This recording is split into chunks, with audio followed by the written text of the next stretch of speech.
Selain itu ia menyewa 100.000 pahlawan yang gagah perkasa dari Israel dengan bayaran 100 talenta perak. Tetapi seorang abdi Allah datang kepadanya dan berkata, "Ya Raja, janganlah tentara Israel dibiarkan bergabung kepada tuanku. Karena Tuhan tidak menyertai Israel, yakni semua Bani Efraim ini. Dan jikalau mereka bergabung juga, bagaimanapun juga perbuatan dan kekuatanmu di dalam perang, Allah akan menggelincirkan engkau di depan musuh, sebab Allah mempunyai kuasa untuk menolong dan menggelincirkan." Ayat 9. Lalu kata Amazia kepada abdi Allah itu, "Bagaimana dengan 100 talenta yang telah kuberikan kepada pasukan-pasukan Israel itu?" Jawab abdi Allah itu, "Tuhan dapat memberikan lebih daripada itu kepadamu." Kemudian Amazia memisahkan pasukan yang datang bergabung kepadanya dari Efraim, supaya mereka kembali ke tempat tinggalnya. Maka sangat marahlah mereka terhadap Yehuda.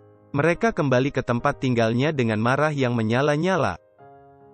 Jadi Amazia, dia memiliki pasukan besar yang terdiri dari 300.000 orang, yang bisa pergi berperang dan bertarung melawan bangsa-bangsa sekitarnya yang akan datang dan menyerang mereka. Tapi di atas semua ini, dia pergi dan menyewa 100.000 tentara dari mana? Dari Israel, kerajaan utara, yang merupakan sepupu mereka, bukan? Tapi mereka bukan orang baik. Ingat, raja-raja, saat kita mempelajari raja-raja, tidak ada raja yang baik di kerajaan Israel. Satu-satunya raja baik yang kita lihat adalah di kerajaan Yehuda, di mana Amazia berada, bukan?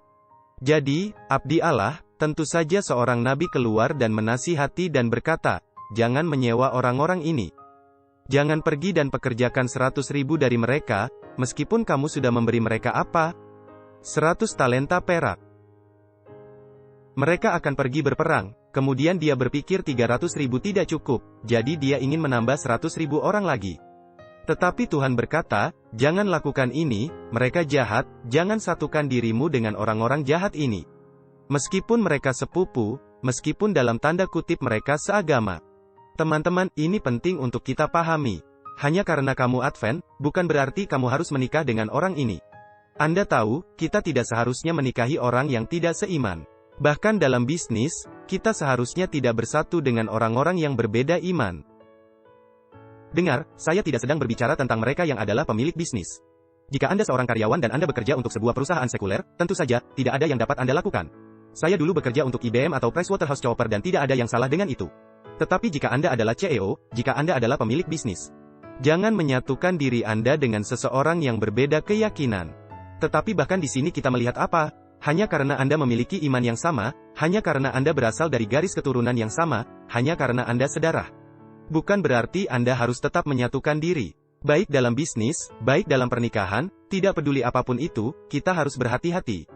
Dan nabi ini datang dan berkata, "Jangan lakukan ini. Tuhan mampu melakukan dengan 300.000 yang kamu miliki. Tanpa harus menambahkan 100.000 ini denganmu, dia mampu memberimu kemenangan." Dan saya hanya ingin Anda memahami ini, dengar. Kita harus berhati-hati, bukan hanya tentang hubungan yang tidak seimbang. Tetapi bahkan dalam iman yang sama, Anda harus memastikan Anda berada di level yang sama. Pemahaman yang sama, kesetiaan yang sama. Dan Raja Amazia telah memberikan 100 talenta perak kepada orang-orang ini, tentara ini dari suku utara. Dia sudah memberi mereka 100 talenta perak untuk keluar dan membantu mereka. Sekarang, 1 talenta perak bernilai sekitar $16.500 Amerika.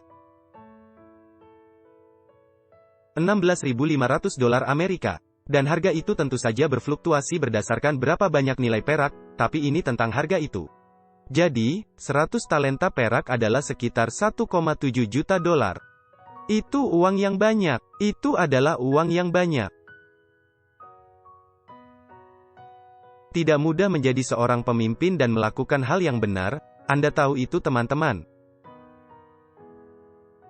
Maksud saya, hampir $2 juta. Maksud saya, dalam ringgit itu berapa? Itu 30 miliar ringgit.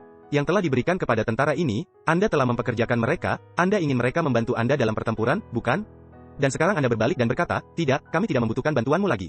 Anda harus menghadapi pemerintahmu, Anda harus menghadapi pemimpinmu dan berkata, "Mengapa kita sudah mengeluarkan semua uang ini, mengapa tidak mempekerjakannya saja, bukan?" Tapi seorang hamba Tuhan keluar, seorang nabi, seorang utusan dari Tuhan, datang dan memberitahu Amazia, "Jangan lakukan ini. Jangan satukan kepentingan Anda dengan mereka.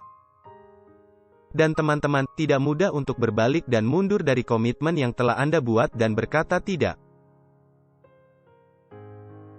Dia melakukan kesalahan. Tetapi ketika Tuhan menunjukkan kesalahannya, Amazia bertobat.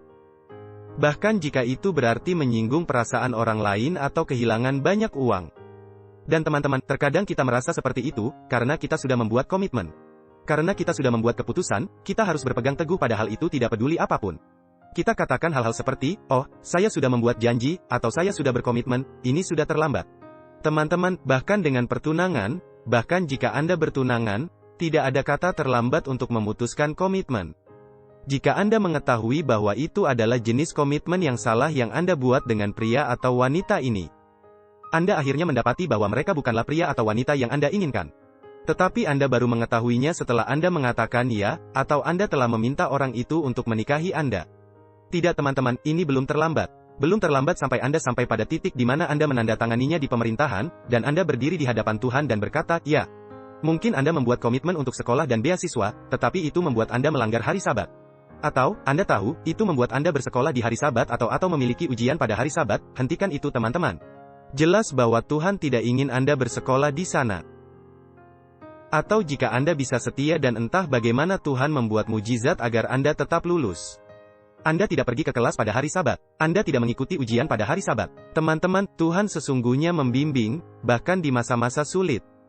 Di mana sepertinya orang ingin Anda melanggar hari Sabat. Teman-teman, apapun janji yang kita buat, kita harus memastikan bahwa kita setia kepada Tuhan 100%. Bahkan hal yang sama dengan pekerjaan, mungkin Anda sudah lama tidak bekerja. Dan ini adalah satu-satunya pekerjaan yang muncul yang mengharuskan Anda sekarang. Bahkan untuk bekerja pada hari Sabat, hentikan itu. Jangan ambil tawarannya. Setialah, pastikan bahwa Anda mengutamakan Tuhan. Tidak peduli janji-janjinya, tidak peduli komitmen yang kita pikir telah kita buat. Tidak pernah tidak etis untuk mengingkarinya, jika kita sudah jelas-jelas melawan, demikianlah firman Tuhan, atau melawan kehendak Tuhan. Teman-teman, lebih baik mengecewakan manusia daripada mengecewakan Tuhan. Amin. Lebih baik menyinggung manusia daripada menyinggung Tuhan. Lebih baik memutuskan komitmen kepada manusia daripada memutuskan komitmen kita kepada Tuhan.